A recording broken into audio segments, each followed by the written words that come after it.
مباراة كبيرة بين الزمالك والمصري تمت النهاردة. الماتش كان جميل جدا وفيه كل فنون الكورة. كلنا شفنا لاعب المصري اللي اخترق من العمق وأحرز الهدف الأولاني وشاط الكورة على شمال حارس مرمى الزمالك. الزمالك ما سكتش طبعا وعاد المباراة بجون والتاني، وكلها أهداف ملعوبة ومحسوبة. الزمالك لعب مباراة كبيرة والمصري كمان لعب مباراة أكتر من رائعة. كلنا شفنا الأداء الجيد للفرقتين، واللي عايز يتفرج يا جماعة على مباراة حلوة فعلا يتفرج الفترة اللي جاية. اللي عايز يتفرج على كورة يتفرج الماتشات الدوري كلها، لأن كل ماتش اعتبره ماتش كاس.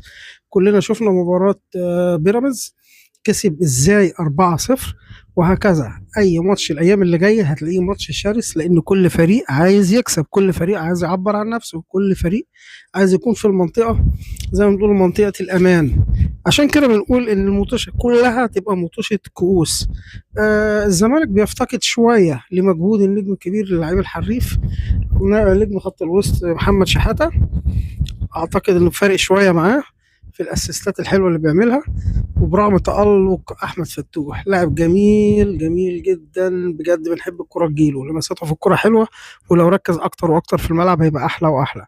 الزمالك مظبط نفسه، بس المطوشة اللي جاية هتبقى صعبة على الكل، لأن مفيش فريق هيفرط في نقطة واحدة.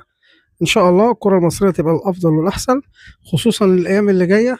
المنتخب داخل على كأس العالم، فكل اللعيبة عايزينها تبقى جاهزة في أتم استعداد. كل ما اللعيبة رفعت مستواها كل ما ده يصب لصالح المنتخب.